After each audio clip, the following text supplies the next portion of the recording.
اور میں نے یہ بھی سوچا کہ عمر کو پتا چلے گا تو کیا ہوگا. رات کی تاریکی کا فائدہ اٹھا کر میں نے اس آدمی کو اسی گھور کے اوپر پھینک دیا اور یہاں میں چلی آئی. اور ایک عرصہ گزر گیا, پورا سال گزر گیا, لیکن کسی کو پتا نہیں چلا. لیکن اس زنا کی پیداوار حمل اس سے میرے پیٹ میں رہ گیا. اس بچے کو میں گرا نہیں سکتی تھی. میں نے دعا کی, اللہ ایک کو تو میں مار چکی ہوں, اس بیچارے نے جو پیٹ میں پڑ رہا ہے اس کا تو کوئی قصور نہیں, اس کو میں کیوں گراؤں. میں سب سے چھپی رہی, کسی کو پتا نہیں ہونے دیا. میرے باپ اور میری ماں کو صرف اس کا علم ہے, لیکن میں نے ان کو بھی قسم دے کر چپ کرا دیا. اب یہ بچہ میرا پیدا ہوا تھا جب, تو میں نے سوچا کہ سماج کیا کہے گا, سوسائٹی کیا کہے گی, اس کی تو شادی نہیں ہوئی, بچہ کہاں سے آیا, زنا کی تہمت, یہ الزام میرے اوپر لگیں گے. اس لیے اس الزام سے بچنے کے لیے میں نے اس بچے کے پیدا ہوتے ہی اس کو بھی گھور پہ پھینک دیا. اور اس کے بعد آپ کی پولیس نے اس کو لے لیا اور اس عورت نے پالنا شروع کر دیا. جب یہ بڑا ہونے لگا تو ماں ہونے کی محبت میرے دل میں آئی, اس لیے میں اس کو لاتی رہی, کھلاتی رہی, لیکن سب کے سامنے میں بتا نہیں سکتی تھی کہ یہ میرا بیٹا ہے. میں سوچتی تھی زندہ ہے, بنا رہے, کم سے کم زندہ تو ہے, کوئی بھی پالے.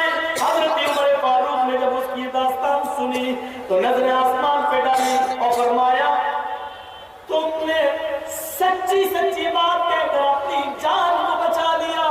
تم نے جو کچھ بھی کیا وہ بالکل صحیح کیا ہے. اگر اس نے تمہارے ساتھ زنا کیا تو تم نے اس کو مار ڈالا, تمہیں کوئی پوری کیا جائے گا.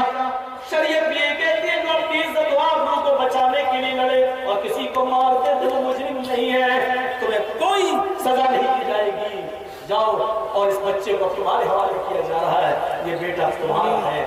ایک آدمی کے قتل کو, قاتل کو کیسے پہچانا, 4 سال لگ گئے لیکن پیچھا نہیں چھوڑا. ایک ایک اس طریقے سے جان کی حفاظت ہوتی تھی, اس طریقے سے ایک ایک آدمی کو پکڑا جاتا تھا, ٹھنڈے بستے میں نہیں ڈال دیا جاتا تھا.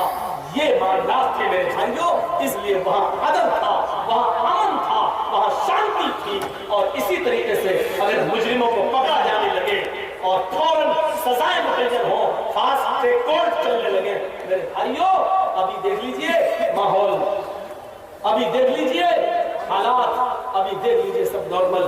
میرے بھائیوں یہی باتیں مجھے آپ کے سامنے اس وقت ہمارا دیش کی پرستتیوں سے گزر رہا ہے. دیکھ رہے ہیں یس بینک کا کیا حال ہوا, ہماری وہ ارتھ ویوستھا کہاں چلی گئی, لیکن کوئی فرق نہیں پڑ رہا ہے. کیوں؟ مولانا جرجیس, ایک مثال دے رہا ہوں, آپ 2 بیوی رکھتے ہیں,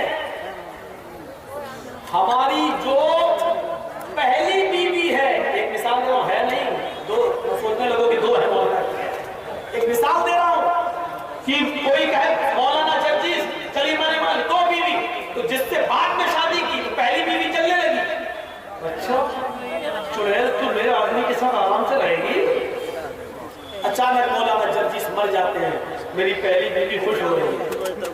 اس لیے خوش نہیں ہو رہی کہ آدمی مر گیا, بلکہ اس لیے خوش ہو رہی ہے کہ دوسری عورت کو بھی آپ سکون نہیں ہے. لے مر اور کر لے شادی لے. یعنی بالکل یہی صورتحال ہے. آدمی کے مرنے کے بعد پہلی بیوی اس لیے خوش ہے, آدمی مر گیا اس لیے خوش نہیں ہے, اس لیے خوش ہے کہ دوسری میری جو سوتن ہے وہ اب خوش نہیں رہ پائے گی, وہ پریشان رہے گی, اس لیے میری پہلی بیوی بھی خوش ہے. یہی صورتحال ہمارے ہندوستان کی ہے. کاروبار چوپٹ, ویاپاری چوپٹ, نوکریاں چوپٹ, سب پریشان, سارے لوگ پریشان, کسان پریشان, آپ ہتھیائیں کر رہے ہیں, سب پریشان, لیکن اس کے باوجود ہم خوش ہیں. کیوں سب کچھ گوارا, کیوں ہمیں اپنا نقصان گوارا ہے, لیکن بھارت کا مسلمان خوش نہیں رہے, بس خوش ہو رہے. مسلمان پریشان ہے, ٹھیک, ہم اپنی پریشانیاں بھول گئے, کیوں مسلمان پریشان ہے. یہ صورتحال, جیسے میری پہلی بیوی شوہر کا غم بھول جاتی ہے, کیوں دوسری عورت بھی خوش نہیں ہے, چل مر گیا, اچھا ہوا میرے پاس, تیرے پاس بھی نہیں رہے گا. ارے ہمارے ساتھ تو رہ گیا 20 سال, تیرے ساتھ تو 2 سال بھی, اچھا ہوا. یہی صورتحال ہمارے بھارت کی ہے. سب دنیا پریشان, بھارت پریشان نہیں, پھر بھی ٹھیک ہے. مسلمان پریشان ہے کہ نہیں؟ ہاں ہے. یہ میرے بھائیوں, اس دیش کو سونے کی چڑیا بناؤ, ہمارے دیش کی حفاظت کرو. ہم اپنے دیش کی حفاظت کی بات اس لیے کر رہے ہیں کہ ہمارے علماء نے پہلے بھی قربانیاں دی اور آج بھی دیتے آئے ہیں. اگر اس زمین کو نچوڑو گے تو اللہ کی قسم اس زمین سے آپ سے زیادہ مسلمانوں کا لہو ٹپکے گا.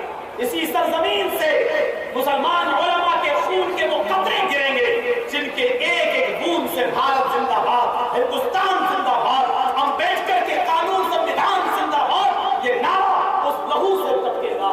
مہاتما گاندھی زندہ باد, یہ نعرہ ٹپکے گا, یہ نعرہ نکلے گا, کیونکہ اس دیش کی آزادی میں سب سے زیادہ قربانیاں ہندوؤں نے, مسلمانوں نے دی ہے. اس لیے یہ دیش ہم سب کا ہے اور ہم سب کو اپنی بات کہنے کا پورا حق ہے. ہم میرے بھائی دعا کرتے ہیں اللہ تبارک و تعالیٰ سے کہ بارے اللہ تو ہماری خطاؤں کو معاف فرما دے, ہمارے گناہوں کو بخش دے, ہم جميع مسلمانوں پر رحم فرما, بھارت میں امن و امان اور شانتی پیدا فرما دے. بلکہ بدعا بھی کرتے ہیں ہم, اے اللہ جو ہمارے دیش کو توڑ رہا ہے, جو ہمارے دیش کو برباد کر رہا ہے, جو ہمارے دیش میں ہندو مسلم بھائی چارے اور ایکتا اور اکھنڈتا کو نقصان پہنچا رہا ہے, اے اللہ تو اس کو برباد کر دے, تو اس کو تباہ کر دے, تو اس کو نشٹ کر دے. اے اللہ جو ہمارے دیش کو ٹکڑے ٹکڑے کرنے کے خواب دیکھ رہے ہیں ان کو ایسی کتے کی موت مار کہ بعد میں آنے والی نسلوں کے لیے, بعد میں آنے والے پیدا ہونے والے لوگوں کے لیے وہ سزا نشان عبرت بن جائے, ان کی موت نشان عبرت بن جائے. انہی چند شبدوں کے بعد میں آپ سے رخصت ہوتا ہوں کیونکہ کل دن میں میرے 2 پروگرام ہیں کشن گنج ایریے میں, ایک دن میں ایک رات میں, اس لیے مجھے یہاں سے نکلنا ہے. ہم اللہ تعالیٰ سے دعا کرتے ہیں کہ بارے اللہ تو ہماری خطاؤں کو معاف فرما دے, ہمارے گناہوں کو بخش دے. جب تک تو ہمیں زندہ رکھ, اسلام پہ زندہ رکھنا, اور جب ہمارا خاتمہ ہوتی ایمان پر خاتمہ فرمانا. وما علینا الا البلاغ المبین. وآخر